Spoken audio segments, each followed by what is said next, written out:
বিবেচনাহীনভাবে এলাকা ভিত্তিক ও প্লট ভিত্তিক ফ্লোর এরিয়া রেশিও এবং জনঘনত্ব বাড়ানোর উদ্যোগ নিয়েছে রাজুক। এতে ঢাকায় বাসযোগ্যতা হুমকির মুখে পড়েছে বলে মন্তব্য করেছেন আইডিপির সংশ্লিষ্ট বক্তারা। সকালে জাতীয় প্রেস ক্লাবে আব্দুল সালাম হলে institute for planning and development আয়োজিত বসবাসযোগ্যতায় তলানিতে থাকা ঢাকার ইমারত নির্মাণ বিধিমালা ও ঢাকার বিশদ অঞ্চল পরিকল্পনার সংশোধনের প্রক্রিয়া শীর্ষক সংবাদ সম্মেলনে বক্তারা এসব কথা বলেন।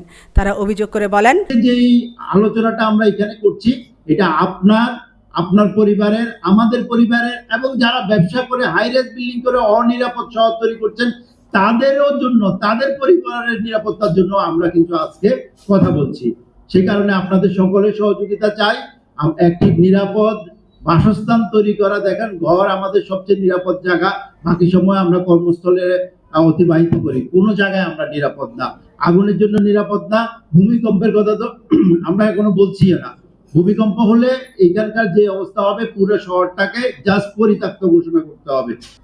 এই 2024 সালের আগে পাম্প ছিল এখানে একটা, এখানে 2.5 লক্ষ লোক কোনো না কোনো ভাবে সারা রাত্রে হলেও পানি পেয়েছে, ইফতার করার পানি পেয়েছে, টয়লেটে ব্যবহার করার পানি পেয়েছে, হয়তো গোসলের পানি পায় নাই, সেরকম হয় না। কিন্তু এখন 2টা পাম্প থাকা সত্ত্বেও তারা কেন পানি পায় না বলে যে উনি আমাকে উত্তরে বলল যে পাম্পের গুঁড়া থেকে যদি পানি নিয়ে তারা ব্যবসা করে তাহলে আমার সাধারণ জনগণ যাদের নাকি মিটার আছে, বৈধ গ্রাহক আছে, তারা কিভাবে পানি পাবে? এই বৈধ গ্রাহকগুলা কিভাবে পানি পাচ্ছে? আমি আমাদের সাংবাদিক ভাইদেরকে বলবো একটু করাল থেকে ঘুরে আসার জন্য, এই বিষয়টাকে তুলে ধরার জন্য অনুরোধ করবো।